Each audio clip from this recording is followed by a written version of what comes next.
کند خنجر سے گلا کاٹا گیا فرزند کا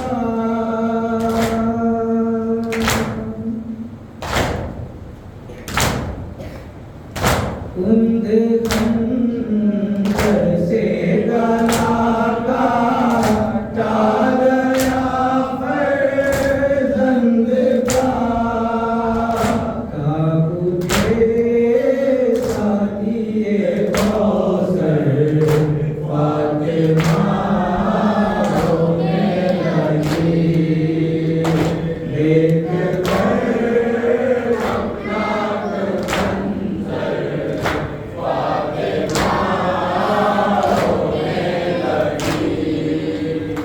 دیکھ کر غمناک منظر فاطمہ رونے لگی لے گئے ساما ستمگر لگ گئی خیموں میں آگ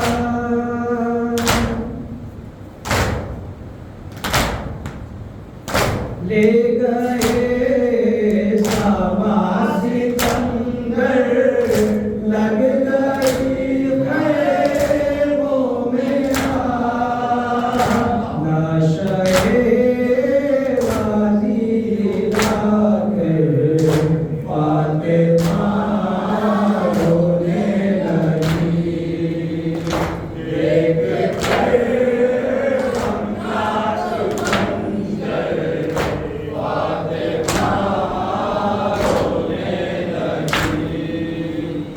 دیکھ کر غمناک منظر فاطمہ رونے لگی ہر طرف سے آ رہی ہے واہ حسینہ کی صدا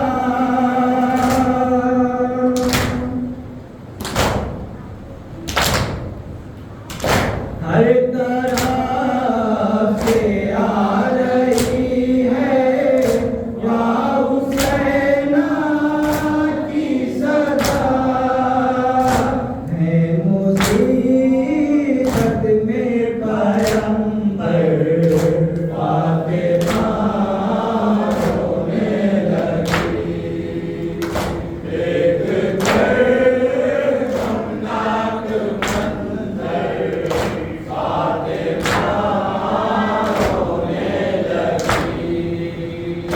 دیکھ کر غمناک منظر فاطمہ رونے لگی آسمان کی آنکھ سے بھی خون کے آنسو گر پڑے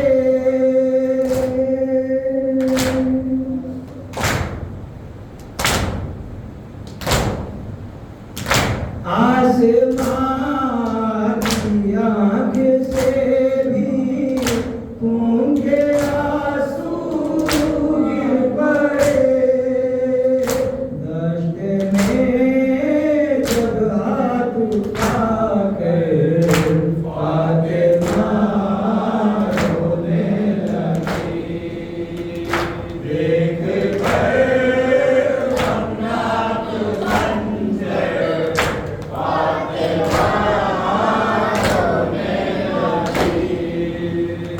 دیکھ کر غمناک منظر فاطمہ رونے لگی شب میں جب آئی سکینہ لاش سرور کے قریب